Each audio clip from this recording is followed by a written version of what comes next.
Entrar al infierno ya es un acto sobrehumano, pero entrar 2 veces, eso no es heroísmo, eso es amor. Un amor que no presume, que no grita, que no exige. Un amor que simplemente hace, que se rompe para proteger, que se levanta cuando ya no tiene fuerzas, que camina aún cuando el camino duele. Muchos creen que la historia de Ethan Winters terminó en aquella casa en Luisiana, pero esa casa no fue un final, fue el prólogo. La primera llamada del destino, el primer recordatorio de que en esta vida hay tormentas que no pedimos, dolores que no buscamos, y aún así nos tocan. Después de sobrevivir a la locura de los Baker, Ethan intentó volver a la normalidad. Una mesa, una casa, una hija pequeña, un hogar. Pero la vida tiene esa forma cruel de recordarnos que la calma puede romperse en un segundo. Una noche cualquiera, mientras arropaba a su hija, ese gesto tan cotidiano, tan humano, el infierno volvió a abrirse. Irrumpieron en su casa, arrancaron la vida de su esposa y se llevaron lo que más amaba, su pequeña Rose. Ethan despertó solo, congelado, en un pueblo que parecía masticado por la desgracia. Un lugar donde el frío pesaba más que los huesos y las miradas eran tan vacías como las calles. Un sitio donde nadie ofrece ayuda, porque todos han perdido demasiado. Pero Resident Evil 8 Village no es solo un juego de monstruos, sombras y muñecas que hablan. Es la historia silenciosa de miles de padres que atraviesan su propio infierno por sus hijos, de hombres que, aunque temen, avanzan, de hombres que, aunque se rompen, no se detienen, de hombres que no necesitan capa para ser héroes, porque su heroísmo está en amar más fuerte que su miedo. Ethan no peleó contra criaturas imposibles por valentía. Lo hizo porque el amor, cuando es verdadero, transforma al hombre común en fuerza imparable. Porque cuando tu hijo está en peligro, no calculas consecuencias, no piensas en lo que podrías perder, solo avanzas. Y fue ese amor de padre, de esposo, de ser humano que se niega a rendirse, lo que llevó a Ethan Winters a cruzar el infierno 2 veces, a enfrentarse a la muerte, a la locura y a la verdad más dolorosa, solo para volver a abrazar a quienes amaba. Ethan no fue un soldado, no fue un elegido, no fue un experimento perfecto, fue algo más poderoso. Un padre que decidió amar incluso cuando el mundo decidió destruirlo.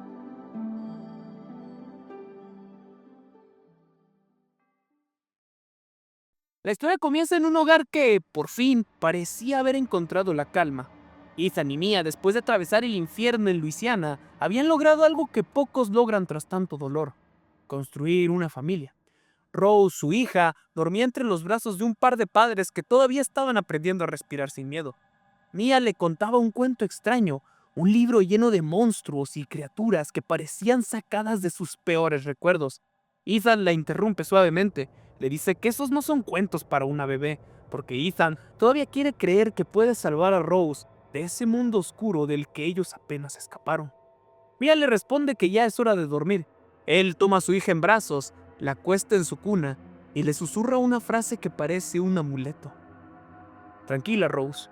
Papá no dejará que los monstruos te atrapen. Pero la vida tiene esa forma cruel de romper promesas en el instante que se hacen. Bajo las escaleras, sonríe, respira, y de pronto la realidad se quiebra. Láseres apuntando al cuerpo de Mia, disparos, golpes secos, el cuerpo de ella cayendo como si la vida se le escapara en silencio. Es Chris Redfield. Chris, un viejo salvavidas convertido ahora en verdugo. No ofrece explicaciones, solo órdenes. Se llevan a Mia, se llevan a Rose, se llevan a Ethan, y con ello arrancan cualquier rastro de normalidad que su vida había intentado recuperar. Ethan despierta más tarde, solo, entre nieve y restos de un convoy destruido. El frío parece morderle los huesos, pero lo que realmente le duele es el vacío en los brazos. Rose ya no está. Recibe una llamada, pregunta por su hija. La línea se corta. La desesperación comienza. La noche lo engulle mientras camina hacia un pueblo que parece congelado no solo por el invierno, sino por algo más profundo, algo que su instinto reconoce como peligro. Un aldeano temeroso le da un arma. No lo hace por bondad, lo hace por miedo, porque aquí el peligro no espera, se desborda. Y entonces ocurre. Garras, dientes, sombras moviéndose más rápido de lo que realmente puede comprender. Un Lycan aparece entre los cadáveres del sótano. Le arranca 2 dedos como si le quitara a un trozo de su humanidad. Ese es el verdadero bienvenido del pueblo.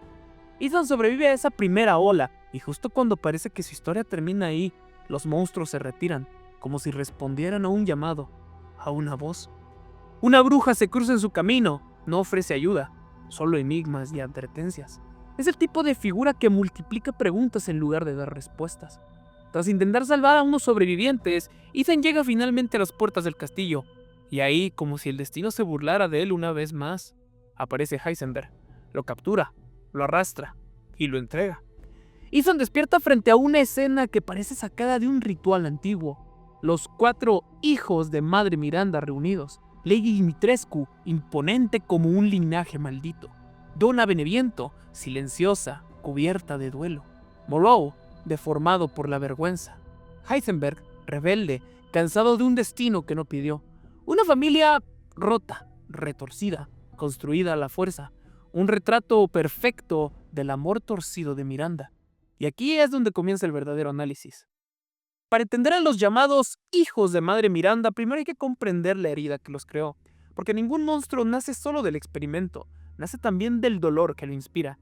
Antes de ser madre, Miranda fue una científica brillante, una mente capaz de ver patrones donde otros solo veían caos. Fue maestra de Oswald Spencer, el mismo hombre que después fundaría Umbrella y cambiaría para siempre la historia del bioterrorismo. Pero incluso las mentes más afiladas pueden quebrarse cuando la vida les arrebata lo que más aman. Para Miranda, ese quiebre llegó con su nombre, Eva, su hija, su mundo, la víctima silenciosa de la gripe española. La muerte de un hijo no golpea como un rayo, se instala como una sombra, una que no retrocede ni envejece ni se apaga con el tiempo. Miranda no fue capaz de coexistir con esa sombra, no la aceptó ni la lloró, simplemente decidió negar su existencia. Fue en ese estado de negación absoluta que encontró el Cadou, un organismo tan extraño que parecía tener voluntad propia, un hongo capaz de reescribir cuerpos, recuerdos y hasta identidades. Un poder demasiado grande para una herida tan profunda. Miranda no vio al Cadou como un descubrimiento científico, lo vio como un milagro. Un milagro torcido, sí, pero un milagro al fin, la promesa de devolverle a Eva. Pero aquí está el punto clave. Miranda no buscó crear nueva vida, buscó reconstruir la vida perdida. El Cadou no se convirtió en un experimento, se convirtió en un altar, y los cuerpos de los aldeanos en sacrificios para su obsesión. Los hijos de Miranda no fueron elegidos por su potencial, sino por su utilidad para su duelo. Por eso cada uno de ellos terminó siendo un reflejo distorsionado de una parte de su dolor o de su negación. Antes del Cadou, Dimitrescu era una mujer marcada por una enfermedad degenerativa, una noble caída en desgracia cuyo cuerpo se deterioraba mientras su apellido se llenaba de polvo. Miranda tomó esa fragilidad y la convirtió en una máscara de poder absoluto. Su altura descomunal no es solo mutación, es una metáfora. Es la exageración grotesca del linaje que Miranda jamás recuperó con Eva. La soberbia de Alcina no es natural, es implantada. Es el eco de una madre que intenta desesperadamente crear una hija perfecta para llenar el vacío que dejó la suya. Pero nada que se construye sobre una herida puede sostenerse sin dolor. Por eso Dimitrescu necesita sangre, porque la perfección impuesta siempre devora algo para mantenerse viva. Moreau es el hijo que siente que nunca será suficiente. Antes de la mutación era una persona de salud frágil, insegura, humilde. Después del Cadou, Miranda lo convirtió en un recordatorio viviente de lo que nunca quiso que Eva fuera: débil, fea o insignificante. Moreau no es un experimento fallido, es un castigo accidental. Es lo que ocurre cuando intentas moldear a alguien para que llene un espacio emocional que no puede ocupar. Su monstruosidad es interna antes que física, la repulsión por su propio reflejo, el deseo desesperado de agradar, el miedo constante de ser reemplazado. Miranda no lo creó para amarlo, lo creó para descartarlo cuando no cumpliera su función. Heisenberg representa el sueño roto de Miranda, un hijo que no obedece. Con el Cadou obtuvo habilidades que lo hicieron poderoso, quizá demasiado, y con el poder vino la claridad. Entendió que Miranda no quería familia, quería soldados, hijos diseñados para arrodillarse ante un destino impuesto. Heisenberg es la voz que Miranda jamás aceptó escuchar, la que dice no, la que rompe el molde, la que se niega a ser una copia de Eva, una sombra de un recuerdo ajeno. Su rebeldía no es rebeldía sin causa, es la única reacción sana ante el amor que controla en lugar de acompañar. Donna es el espejo más doloroso de Miranda, una mujer que jamás superó la muerte de su propia familia, que quedó atrapada entre recuerdos, muñecas y voces que repiten lo que ella ya sabe, que la vida no vuelve atrás. Miranda vio en Donna algo que reconocía, una herida abierta, y en lugar de ayudarla a sanar, la amplificó, la convirtió en un contenedor del duelo eterno que ella misma no pudo procesar. La mansión Beneviento no es una casa, es un mausoleo, un lugar donde las emociones no avanzan, se repiten, se reciclan y se estancan. Donna es el símbolo más directo de lo que ocurre a un corazón cuando se aferra al pasado con tanta fuerza que deja de vivir su presente. Los hijos de Miranda no son descendencia, no son familia, no son herederos, son intentos, intentos desesperados de revivir a alguien que no va a volver, intentos fallidos de moldear al mundo para que encaje con el dolor de una madre incapaz de aceptar la pérdida, intentos peligrosos de usar la ciencia para reconstruir emociones que solo pueden sanarse con tiempo, verdad y duelo.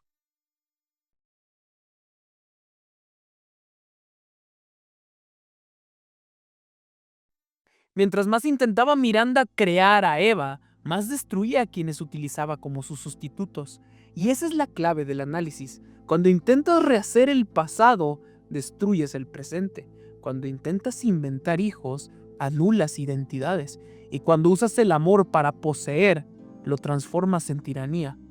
Quédate con esa idea, ya que será fundamental cuando compares a Miranda con Ethan, el padre que no intenta moldear a su hija, sino que la deja ser. Ethan avanza por el pueblo como quien atraviesa una pesadilla que no termina de comprender. No hay tiempo para procesar, no hay espacio para el duelo. Cada paso es una súplica silenciosa para volver a ver a su hija.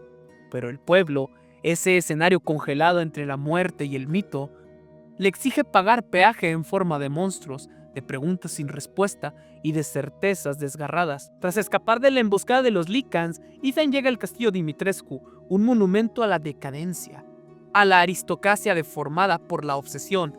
Las hijas de Alcina lo reciben como un juguete que la casa esperaba desde hace años. Pero lo fascinante no es la persecución, ni los cuchillos, ni las garras. Lo fascinante es cómo Ethan se libera. No lo hace por valentía, ni por orgullo, ni por heroicidad. Lo hace por algo más elemental. Un padre no negocia con el miedo cuando su hijo está en juego. Simplemente avanza, rompe, improvisa y encuentra en el dolor una brújula que no se equivoca. Mientras recorre los pasillos del castillo, no solo busca máscaras, busca sentido. Busca una promesa interior que lo mantenga firme, y cuando finalmente derrota a las hijas y derriba a Alcina, no hay celebración, solo la confirmación de que este lugar no era un castillo, sino un umbral, el primero de muchos. La siguiente parada es en la Casa Beneviento, ese santuario silencioso donde incluso el aire parece recordarle algo que Ethan no quiere escuchar. Donna no ataca con fuerza bruta, ataca con lo que más duele: la memoria, la duda, la vulnerabilidad. Le arrebata sus armas, le arrebata su defensa, lo deja solo con su mente. Y es ahí donde aparece esa criatura imposible, ese bebé grotesco que llora como si suplicara algo que nunca se le concedió.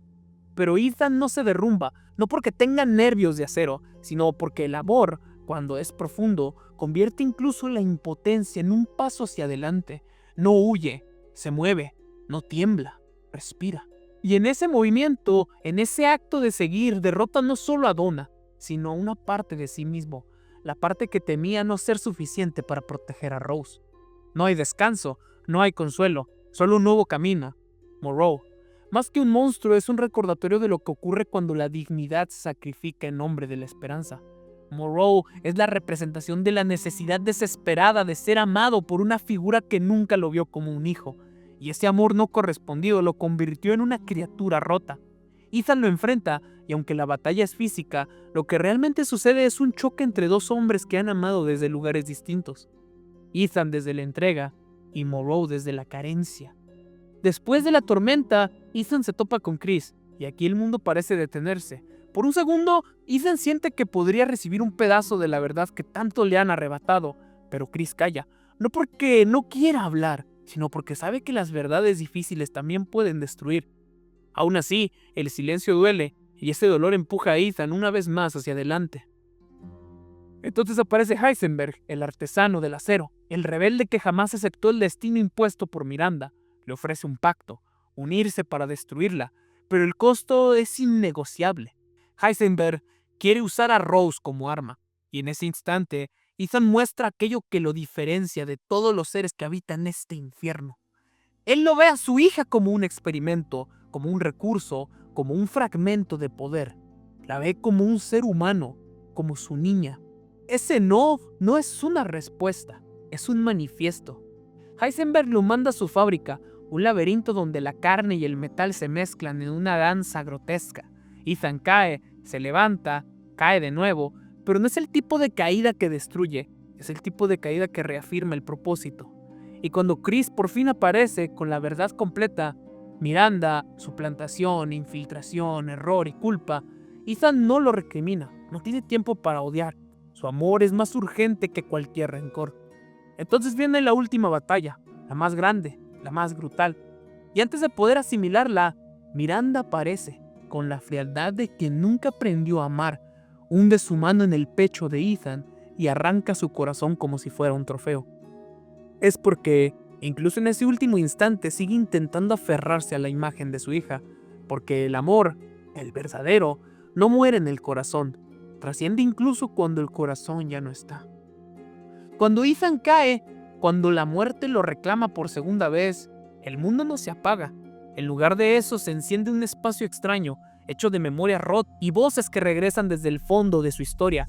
Y ahí, entre la niebla del subconsciente y la textura viva del Shadow, aparece Evelyn, la niña que simbolizó el horror en Resident Evil 7. Ahora se presenta como un eco irrenunciable del pasado, pero esta vez no viene a gritar, ni a manipular, ni a buscar una familia que la ame. Esta vez aparece como el espejo que Ethan nunca quiso mirar, con una voz firme, casi resignada, le revela la verdad que el propio Ethan había enterrado bajo capas de negación. Él murió en Luisiana, murió aquella noche en la casa Baker, y lo que volvió a levantarse fue algo más complejo, más trágico y paradójicamente más humano. Evelyn se lo dice sin titubeos, que su cuerpo se regenera por el Shadow, que su resistencia no es una fortaleza, sino una consecuencia, que cada parte que se vuelve a poner no es milagro, sino evidencia. Ethan cae en un vacío, no sabe si lo que siente es miedo o alivio finalmente por entender lo que antes no tenía explicación, pero para Evelyn la verdad no es una sentencia, es una puerta. Porque incluso en ese purgatorio extraño donde el tiempo deja de existir, algo lo ata a la vida, algo que ni la muerte, ni el hongo, ni los monstruos pudieron consumir. Un hilo invisible, un vínculo indestructible, el amor por su hija. Ese amor es la única fuerza en ese reino de silencio, es lo que lo hace levantarse cuando la lógica dicta que ya no queda nadie que levantar. Es lo que lo arranca del suelo más allá, como si la paternidad fuera una energía cósmica capaz de desafiar la propia biología. Y entonces despierta. No debería estar vivo, no debería poder moverse, no debería ni siquiera poder tener un cuerpo que sostener. Y aún así, se pone de pie, porque los padres no regresan por milagro, regresan por amor.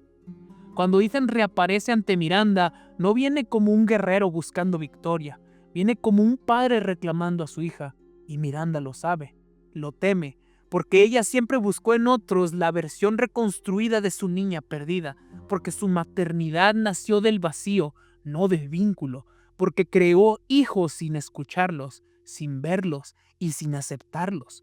Los moldeó a la fuerza para llenar un duelo que nunca quiso enfrentar. Miranda lucha por su obsesión, Ethan por su legado. La batalla final es más que golpes y luz y carne y metal, es el choque entre dos visiones del amor.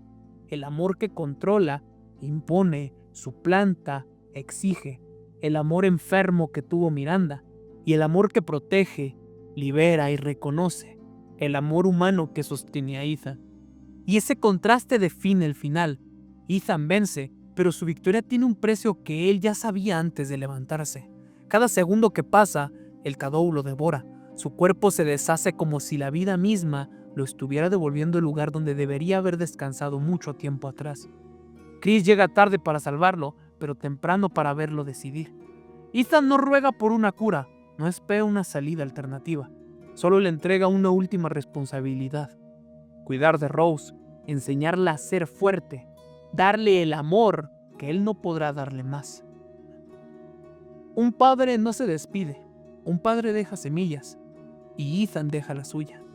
Toma a la detonadora con una serenidad que solo nace de la aceptación. Mira por última vez la luz que atraviesa los restos del pueblo, guarda la imagen de su hija en el último espacio que le queda de conciencia, y se queda atrás. Y cuando el estallido consume todo, no es la explosión lo que cierra la historia. Es el amor de un padre que cruzó el infierno 2 veces y aún así encontró la forma de salvar a su hija, incluso cuando el precio fue su propia vida.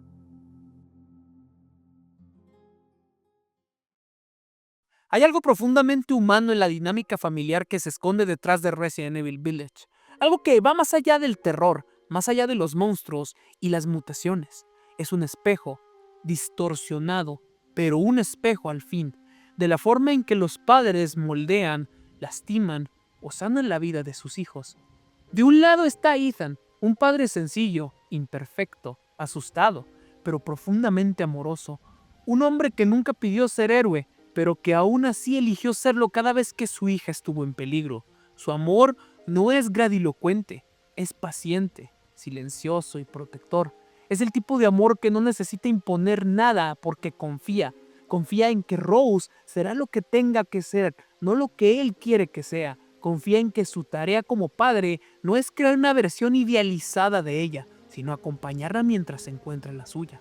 Del otro lado está Miranda, y ella representa una versión rota de la maternidad, no una madre que cría, sino una madre que sustituye, una madre que, incapaz de aceptar la muerte de su hija, no buscó sanar, buscó reemplazar.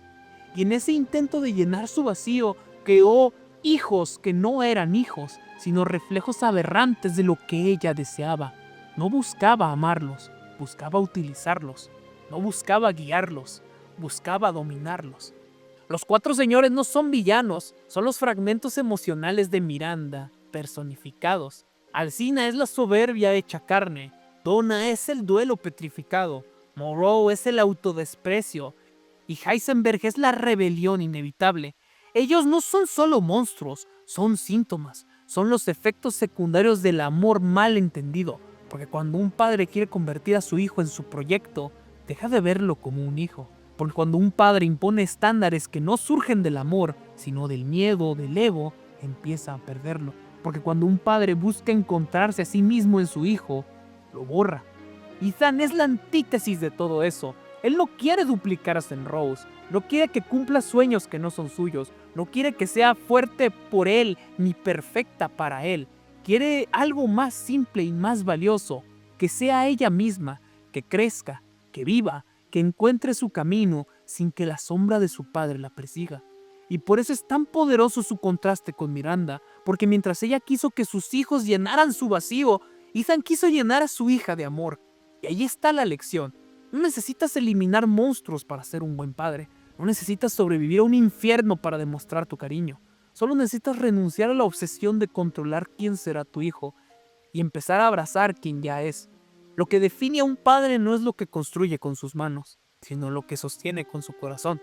Miranda creó monstruos, Ethan creó un legado, y por eso al cerrar este capítulo queda claro. El verdadero horror de Village no son las criaturas, es ver cómo un amor mal entendido puede deformarlo todo. Y la verdadera luz es descubrir que el amor auténtico, el que acompaña, el que suelta, el que guía sin imponer, puede salvar incluso en medio del infierno. Ese es el mensaje, y ese es el ejemplo que deja Ethan Winters, que un padre no es quien inventa el destino de su hijo, sino quien camina a su lado, hasta su último paso. A todos los padres que aman desde la presencia, no desde el mandato, a los que rompen con la idea vieja de que un hombre debe ser duro, distante o invulnerable, a los que entienden que la verdadera fuerza no está en levantar la voz, sino en levantar a sus hijos cuando caen. A ti que juegas, que escuchas, que preguntas cómo se sienten, que llegas cansado pero aún así te sientas en el piso para acompañar un momento que para ti es pequeño, pero para ellos es el mundo. A ti que no ves a tus hijos como extensiones de tu ego, ni como proyectos que deben cumplir tus sueños incompletos, sino como seres únicos, libres e irrepetibles. A los padres que lloran escondidas no por debilidad, sino porque amar a un hijo es amar con todo lo que uno es. A los que cargan culpas, dudas y miedos, pero aún así siguen adelante porque saben que ser padre no es saberlo todo, es estar ahí, incluso cuando tiemblas por dentro. A los que abrazan, a los que preguntan, a los que se equivocan y piden perdón, a los que eligen educar sin herir, corregir sin humillar y guiar sin imponer. A ti que desmontas la idea de que un padre es el que se sacrifica en silencio y entiendes que un padre es el que está, el que conversa y el que acompaña. A ti que sabes que el amor no te hace menos hombre, te hace más humano. Gracias por criar con respeto, con ternura y con paciencia. Gracias por demostrar que la paternidad no es autoridad, es vínculo, que no es posesión, es presencia, que no es deber, es elección diaria. Gracias por ser la luz en un mundo donde muchos crecieron con sombras. Gracias por romper cadenas, por sanar historias y por transformar futuros. Y sobre todo, gracias por amar con genuinidad, por demostrar que sí existen padres que cuidan, que protegen, que escuchan, que no necesitan ser perfectos, solo necesitan ser sinceros. A todos ustedes, sigan así. El mundo necesita más padres como ustedes, y sus hijos algún día podrán decir con orgullo: mi papá no fue un héroe perfecto, fue un ser humano que me amó de verdad, y eso cambió mi vida.